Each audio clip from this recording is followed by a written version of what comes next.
اہلیت میں ہے.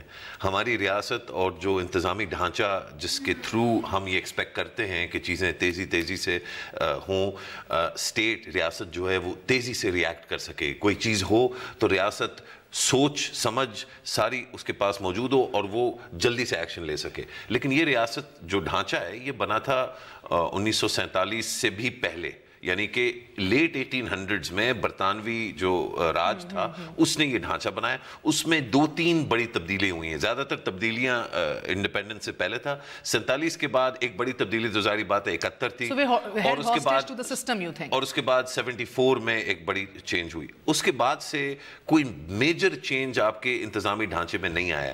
اس کی وجہ سے جو یہ دور ہے سوشل میڈیا کا دور, جہاں ہر 2 منٹ بعد کوئی بری خبر آ رہی ہوتی ہے, اور جو عوام ہے وہ یہ چاہتی ہے, میرے اور آپ کے جیسے لوگ ہم سب یہ چاہتے ہیں کہ جب کوئی غلط کام ہو رہا ہو تو فوراً ریاست, کیونکہ ریاست ماں ہے, تو وہ فوراً جو ایکشن لے اور جو ہے اپنی جو غلط اولاد ہے اس کو ٹھیک کرے, مار پیٹ کے اگر ضرورت ہو, یا ڈانٹ ٹپٹ کے, یا مطلب کوئی ٹافی دے کے, جس طرح سے بھی انسینٹیو دے کے.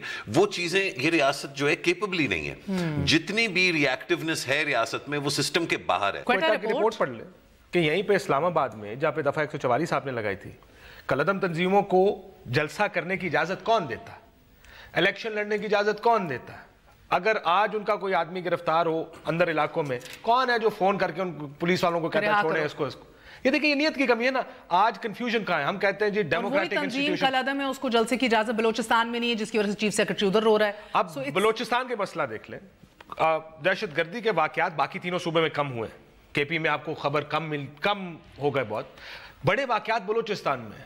تو اے ایریا اور بی ایریا کدھر ہے؟ لیویز کا یہ کس کا کام ہے کہ وہ ان اے ایریاز اور بی ایریاز کو ختم کرے؟ ایک ایسا command and communication gaps high light ہوئے اس رپورٹ کے اندر, ایف سی کے اندر. یہ مسائل, یہی تو مسائل ہیں جو آج پاکستان کے بنیادی مسائل ہیں. دوسری لتھارجی کس وجہ سے ہے کہ سیاسی حکومت, مجھے یہ لگتا ہے آپ کو یہ جو سیرل لیکس ہیں وہ ہے کیا, وہ پولیٹیکل گورنمنٹ بھی آ کے گئی ہے, وہ کہتی ہے بھائی جان بس کر دیں, بتائیں تو صحیح جانا کدھر ہے. اینڈ پولیٹیکل گورنمنٹ ہاتھ رکھنے کو تیار نہیں. اگر آپ پولیٹیشین سے پوچھے گا, کہے گا میری ڈومین ہی نہیں ہے. جب یہ فیصلے سارے یہ کرتے ہیں, ان سے کہیں پھر سنبھالیں بھی سارا چیز خود کو. اب فوج کا یہ کہ فوج کچھ حد تک تو سنبھال سکتی ہے, پولیس کا کام تو وہ نہیں کر سکتی. لیکن جب آپ پولیس کو انفیکٹو کر دیں گے, کیونکہ پولیس کو کنفیوژن یہ ہے کہ میں نے یہ کام کرنا ہے یا نہیں کرنا. آج آپ میرے ساتھ چلیں, چل کے آر پی او کے ساتھ بیٹھتے ہیں سر. آر پی آپ کو ایک آدمی کا بتائے گا کہ اس پورے پنڈی شہر میں یا ضلع میں کس جگہ پہ افغانی ہے, کس جگہ پہ کون بیٹھا ہے, کس کو ہم کتنی دیر میں کلین کر سکتے ہیں, وہ یہ بھی آپ کو بتائے گا. وہ کہے گا میں کوئی کہتا ہے کچھ نہیں. سو اگین تو پھر مجھے بتائیے مسئلہ کہاں ہے؟ ایک سمپل میجورٹی ہے, اور ایک سیکنڈ نہیں, اور ایک آپ کے پاس پہلی دفعہ ایک ایسی عسکری قیادت آئی ہے جس نے اپنی سمت اور قبلہ درست کرنے کا کہا ہے, جو نہیں بظاہر بھی کہہ رہی ہے بٹ کہہ تو رہی ہے کہ بھی ہم ڈسٹنگوش نہیں کر رہے. جی ظاہر صاحب, اس میں دیکھیں دونوں چیز آتی ہے. دیکھیں ول پاور سب سے بنیادی میں سمجھتا ہوں کہ ول نہیں ہے, ول یا کنوکشن بھی نہیں ہے, ول بھی نہیں, دونوں ساتھ ساتھ ہے. اس میں دیکھیں ایک بات سنیں, ایک آپ کے پاس ایک تو یہ کہ پہلے کیا ہم ذہنی طور پہ اس بات کو تسلیم کرنے کے لیے تیار ہیں کہ دہشت گردی اور انتہا پسندی ہمارے ملک کے لیے سب سے بڑا خطرہ ہے؟ یہ نہیں ہے. اور یہ بات بالکل کاشف کی بالکل بات صحیح ہے کہ جو ہے سارا جو ہماری جو بھی رہی ہے صورتحال, وہ جو ہے جسٹس عیسیٰ کی رپورٹ میں بالکل ظاہر ہو گئی ہے. جو اب تک ہم نے تھوڑا سا کہتے تھے کہ اب ہم نے ختم کر دیا ہے گڈ اور بیڈ طالبان میں, وہ اس میں کہیں نظر نہیں آتی ہے. اب وہ کہ خالی تشریح یا جو ہے وہ تبدیل ہو گئی ہے کہ گڈ میں جو ہے تھوڑے سے کم لوگ ہو گئے, بیڈ میں زیادہ لوگ ہو گئے, وہ تو الگ مسئلہ بن کے آتا ہے. لیکن اصل جو بنیاد چیز آتی ہے کہ جب ہم ٹیررزم کی بات کرتے ہیں تو ہم صرف جو ہے ایک چیز پہ اٹک جاتے ہیں کہ جہاں پہ حملے ہو رہے ہیں اس کے بعد ہماری کارروائیاں شروع ہوتی ہیں. اصل مسئلہ آ جاتی ہے جو سورسز جو ہوتی ہیں, سورسز جو ہیں جہاں پہ ایکسٹریمزم کی ہیں, اس کے متعلق ہم نے آج تک کوئی بھی فیصلہ لینے کے لیے تیار نہیں ہے, جان بوجھ کے نہیں لیتے. پھر ایک خوف کا عنصر بھی ہے. آپ کا مطلب ہے مدارس نہیں, اور بھی بہت سارے, جیسے کاشف نے بات کی سلیبس کے ایشوز یا سب کے. آپ کو میں صرف اتنی بات کر دوں کہ اسلام آباد کے اندر ایسے مدارس ہیں جہاں پولیس نہیں جا سکتی. آپ مجھے بتائیے اسلام آباد کے اندر ہے, کوئی کھل کے بات نہیں کرے گا, لیکن ہے لال مسجد کے ساتھ جو E7 کا مدرسہ ہے, خود انٹیلیجنس کی رپورٹ موجود ہے کہ بہت سارے جو کارروائیاں کرتے ہیں وہ وہاں آ کے رہتے ہیں, ان کو لاجسٹک جو ہے سپورٹ وہاں سے ملتی ہے. آپ کی ایک دفعہ ایک سیکنڈ, یہ سب ہائی لائٹ کرنے میں تو آپ لوگ بڑے کلیئر ہیں, یہ نہیں بتا رہے کہ یہ کیوں نہیں ختم ہوا. ایک دو جملوں میں آپ کے لوکل پولیس کا ہیڈ, میں نام نہیں لیتا نہ ڈیزگنیٹ, مجھے بیٹھ کے کہتا ہے کہ آپ کو معلوم ہے یہاں پر میجورٹی کے جو اغوا کے کیسز ہیں وہ سیٹل کہاں ہوتے ہیں؟ وہ فلانے مدرسے میں چلیں میرے ساتھ، وہاں پہ جا کے سیٹل ہوتے ہیں، سیٹل وہاں پہ ہوتے ہیں، اغوا کے کیسز کوئی کچھ نہیں کرتا۔ دیکھیے یہ اس میں تو کوئی شک و شبہ ہونا ہی نہیں چاہیے کہ جتنی بھی باتیں کی پروفیسر صاحب نے، ظاہر نے، کاشف نے، ان کے ساتھ کوئی اختلاف نہیں ہے۔ جو ڈیبیٹ ہے جو میں سمجھتا ہوں، دیکھیں یہ پروگرام آپ کر رہی ہیں کہ سال کے اختتام پہ ہم تھوڑا سا پیچھے ہٹ کے بجائے ہر ایک رلا دینے والی خبر جو ہے اس پہ ہم روئے پیٹے، ہم یہ تعین کرنا چاہ رہے ہیں کہ یہ سب کچھ مجموعی طور پہ جب ہم دیکھتے ہیں تو ہم اس کا کیا اس میں سے سبق نکال سکتے ہیں۔ دو چیزیں ہیں اس میں کاشف، میں گزارش کروں گا، دو چیزیں۔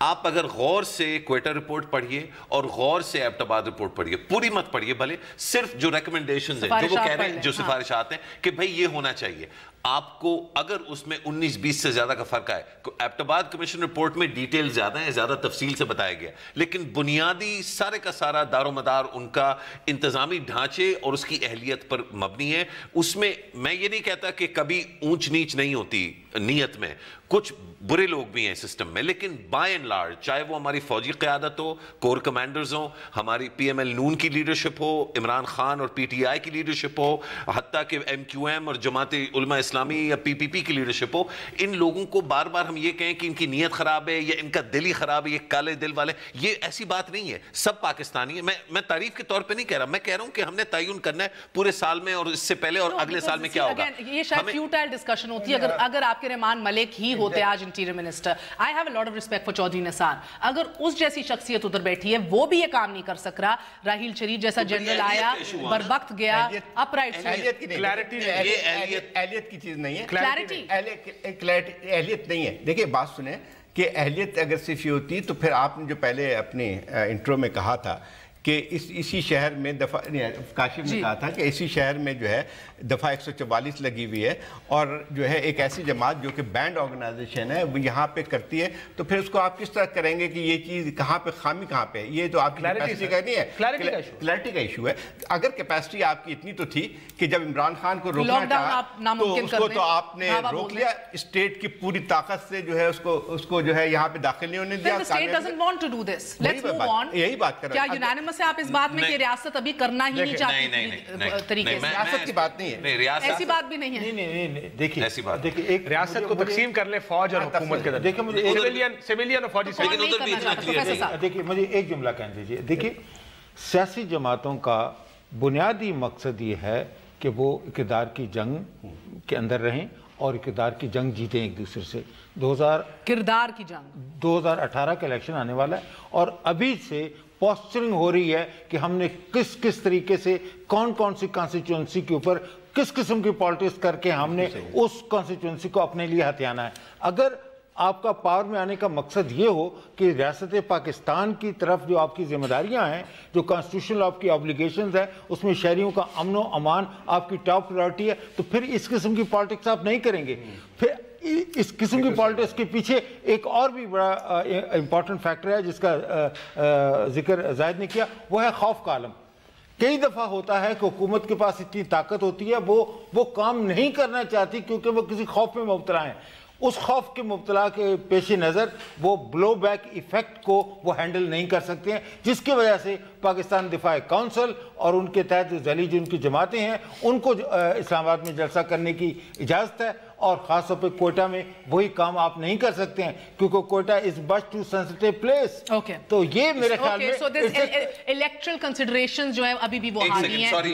اس میں اگر آپ اجازت دیں ایک سیکنڈ، اس میں بہت اہم ہے کیونکہ کاشف نے وہ بات کی کہ ہم کھل کے بات نہیں کرتے۔ دیکھیے میں تو کھل کے بالکل نام لے کے کروں گا، اگر چودھری نثار کمپرومائز کر جاتے ہیں اے ایس ڈبلیو جے پہ، اہل سنت والجماعت کے لوگوں پہ، تو یہ بھی سچ ہے کہ جو سویلین حکمران ہیں وہ یہ دیکھتے ہیں کہ فوج جو ہے وہ کچھ اور تنظیموں پہ کمپرومائز کرتی ہے، مثلا فلاح انسانیت فاؤنڈیشن اور جماعت الدعوہ۔ اب جو کشمکش ہے وہ یہ ہے کہ یہ انہوں نے کیونکہ ادھر کمپرومائز کیا ہے اور ہم اس چیز سے ڈرتے ہیں تو ہم نے بھی کہیں کمپرومائز کرنا ہے۔ ایشو کیا ہے؟ نہ فوج میں ول کی کمی ہے، نہ میں سمجھتا ہوں سویلینز میں۔ ایشو یہ ہے کہ ایک بہت لمبے عرصے سے ہم نے غلط فیصلے لگاتار غلط پہ غلط پہ غلط ہم کرتے رہے غلطیاں۔ اب جب قبلہ ٹھیک ہونا شروع ہوا ہے، اور الحمدللہ میں سمجھتا ہوں کہ واقعی 2014 15 16 قبلہ ٹھیک ہونے کی زیادہ ہمیں جو ہے نا نشانیاں ہمیں نظر آتی ہیں. تو ہم نے اب یہ دیکھنا ہے کہ کیا ریاست کے پاس سول اور ملٹری حکمرانوں کے پاس ایک دوسرے سے ٹھیک طرح بات کرنے کی اہلیت ہے. اور یہ ہمیں کلیئر نظر آتا ہے کہ راحیل شریف کے ریٹائرمنٹ میں آپ کا جواب نہیں ہے، اس کا جواب پرویز رشید نہیں ہے، اس کا جواب یہ کہ ان کے پاس نہیں ہے، ان کے پاس ایک دوسرے سے ٹھیک طرح بات کرنے کی صلاحیت نہیں ہے. ایک یہ چیز، دوسرا فورم موجود بالکل ہے، لیکن وہ اہلیت نہیں ہے. اچھا، اس کے اوپر جو زیادہ رلا دینے والا جو اصلیت ہے یا جو حقیقت ہے وہ یہ کہ آپ کے پاس جو ہے، آپ چاہتے ہیں، ہم نے یہ پہلے سنا، یہ بہت کھل کے بات ہو رہی تھی ٹیلی ویژن چینلز پر کہ جو کل عدم انٹرنیشنلی کل عدم تنظیمیں ہیں ان کو مین سٹریم کرانا چاہتی ہے فوج یا ISI، اور یہ صرف ایک ایلیگیشن ہے، یہ ایک تھیوری ہے.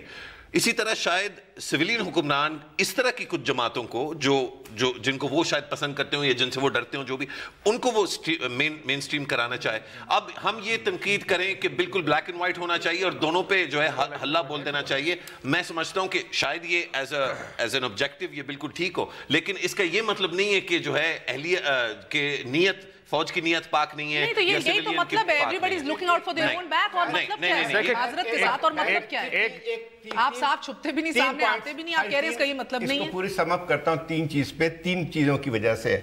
ایک سیاسی مصلحت پسندی، دوسرا خوف، اور تیسرا کنوکشن. لیک آف کنوکشن کہہ لیں یا کنوکشن کہہ لیں، دونوں چیز آتی ہے کہ بہت سارے لوگ جو ہیں خود یا اس میں چاہے وہ فوجی اس میں ہو یا جو ہے سول میں ہو، ان کو ابھی تک یہ ایک لحاظ سے سمپیتھی رکھتے ہیں ان لوگوں سے، ان ایلیمنٹس پہ اساسے سمجھتے ہیں. ایک بات تینوں چیز ہے کہ ایک آپ مصلحت پسندی ہوتی ہے جیسے اس کا ذکر ابھی کیا تھا کہ جب آپ کو سیاسی مصلحت پسندی، بلو بیک جو آپ نے کہا وہ خوف ہے، تو اس پہ کریں. تیسرا ایک خوف بہت زیادہ بڑا ہے، اور تیسرا یہی آتا ہے کہ ابھی تک ہم ایک لحاظ سے ان کے ساتھ سمپیتھائز کریں. Let's make a distinction. ایک ہے کامن اینیمی سب کا، جس کو پوری اسٹیٹ کے سب آرگنز نے یہ مان لیا کہ یہ دشمن ہے، اس کے پیچھے تو سب پڑ گئے.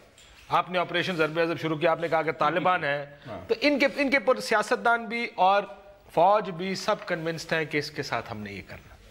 جہاں کنفیوژن آتی ہے وہ ایلیمنٹس ہیں جو پاکستان کے اندر مختلف ناموں سے کام کریں، جس پر کچھ سیاستدان دیکھ کر کہتے ہیں کہ بھائی اگر تم نہیں کرتے تو ہم کیوں ان کے خلاف لڑائی کریں، جس میں اہل سنت والجماعت یا دوسری اس طرح کے گروہ جو جن کا ووٹ بینک بھی ہے. فوج نے یہ کیا کہ فوج نے اپنے کچھ گروپس بنائے جن کے خلاف یا تو وہ ایکشن کرنا نہیں چاہتے یا جن کو وہ پروٹیکٹ کرنا چاہتے ہیں فردر استعمال کے لیے، پروبیبلی جن کو کچھ کو وہ کشمیر میں استعمال کرنا چاہیں یا ان کا خیال ہو کہ فیوچر کے لیے یہ ہمارا اثاثہ ہو سکتا ہے، یا بلوچستان میں جدھر بھی استعمال کرنا چاہیں. سو یہ جو تقسیم رہی کہ کسی کو فوج نے اپنا کر لیا، کسی کو سیاستدان نے اپنا کر لیا. وہ گروپس ایسے ہیں جن کے جب آف شوٹ جن کے لوگ ٹوٹ کے دوسری طرف جاتے ہیں، وہ آپریٹیوز بھی ہیں ان کے، وہ آپ کا مسئلہ جو دہشت گردی میں استعمال بھی ہوتے ہیں، and you can't do any thing because وہ آپ کی پاپولیشن کے اندر بھی ہے، اور وہ گروپ آپ کی پاپولیشن کے اندر. اور جو مسئلہ بڑا میرا جس چیز سے ہے، پھر ایک فیصلہ کرے نا اسٹیٹ نے کہا کہ ہم یہ بالکل آپ نیشنل ایکشن پلان کے جو 20 نکات ہیں اس کے اوپر کوئی کمپرومائز نہیں ہونا چاہیے تھا. نیریٹو تبدیل کرنا ہے. آپ نے آخری نیریٹو کیا دیا ہے؟ کون سا موقع ایسا ہے جب آپ نے کہا کہ nation as a nation state as a state یہ ہمارا نیریٹو ہے؟ نواز شریف نے کہا نا کہ we want to be a progressive Pakistan. We are going to but give him credit for this. دیکھیں liberal and progressive. Nawaz Sharif کی طرف سے یہ اعلان آنا it was a big. Let me also tell you ہم سیاستدانوں کو بہت لتاڑتے ہیں. One of the very highest officials police کا پنجاب میں کہتا ہے کہ جی میاں صاحب نے مجھے ذاتی طور پہ بڑے میاں کہا اب کوئی کمپرومائز نہیں، ان کو چھوڑنا نہیں. کہتا سر کیا کہوں، جہاں سے ہم ایکشن کرنے لگتے ہیں اجازت کہیں اور سے لینی پڑتی ہے، وہاں سے اجازت ہوگی تو آگے. یعنی کہ ایک چھوٹا سا وقفہ اور اس بات پہ شاید یونانیمٹی ضرور آئی ہے کہ سیکیورٹی کے حوالے سے 2016 کو پاکستان میں دیکھیں تو سیاسی مصلحتیں، خوف اور کنوکشن، یہ تین چیزیں ہیں جو ابھی بھی آڑے آ رہی ہیں. ایک چھوٹا سا وقفہ، وقفے کے بعد سیاست پہ نظر ڈالیں گے. Stay with us.